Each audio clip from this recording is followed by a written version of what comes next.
দেশব্যাপী বিক্ষোভের ডাক দিল জামায়াত। দেশব্যাপী বিক্ষোভ সমাবেশ ও মিছিলের ডাক দিয়েছে বাংলাদেশ জামায়াতে ইসলামী।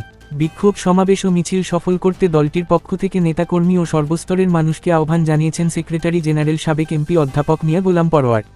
সোমবার 17 ফেব্রুয়ারি এক বিবৃতিতে তিনি বলেন, আগামীকাল 18 ফেব্রুয়ারি জামায়াতে ইসলামীর সহকারী সেক্রেটারি জেনারেল এটিএম আজহারুল ইসলামের অবিলম্বে মুক্তির দাবিতে ঢাকা মহানগরী সহ দেশের সকল মহানগরী এবং সকল জেলায় শান্তিপূর্ণ বিক্ষোভ সমাবেশ ও মিছিল অনুষ্ঠিত হবে।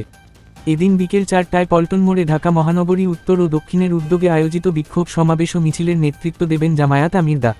শফিকুর রহমান। তিনি আরও বলেন, সংগঠনের সহকারী secretary general ATM Azharul Islam 13 বছরেরও বেশি সময় ধরে কারাগারে আটক আছেন। তাকে বারবার রিমান্ডে নিয়ে শারীরিক ও মানসিক নির্যাতন করা হয়েছে। তিনি বেশ কয়েকবার গুরুতর অসুস্থ হয়ে পড়েন। তাকে ন্যূনতম চিকিৎসা সেবাও দেওয়া হয়নি।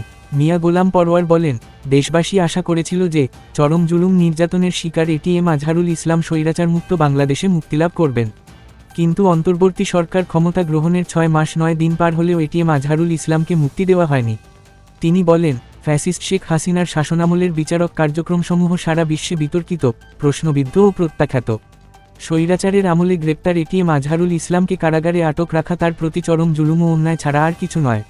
ফ্যাসিবাদমুক্ত বাংলাদেশে তাকে এখনও আটক রাখায় জাতি বিস্মিত ও হতবাক।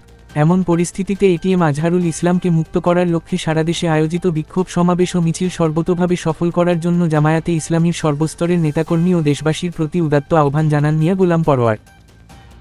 নতুন নতুন শীর্ষ খবরের জন্য চ্যানেলটিকে লাইক, কমেন্টস, শেয়ার, সাবস্ক্রাইব অথবা ফলো করুন।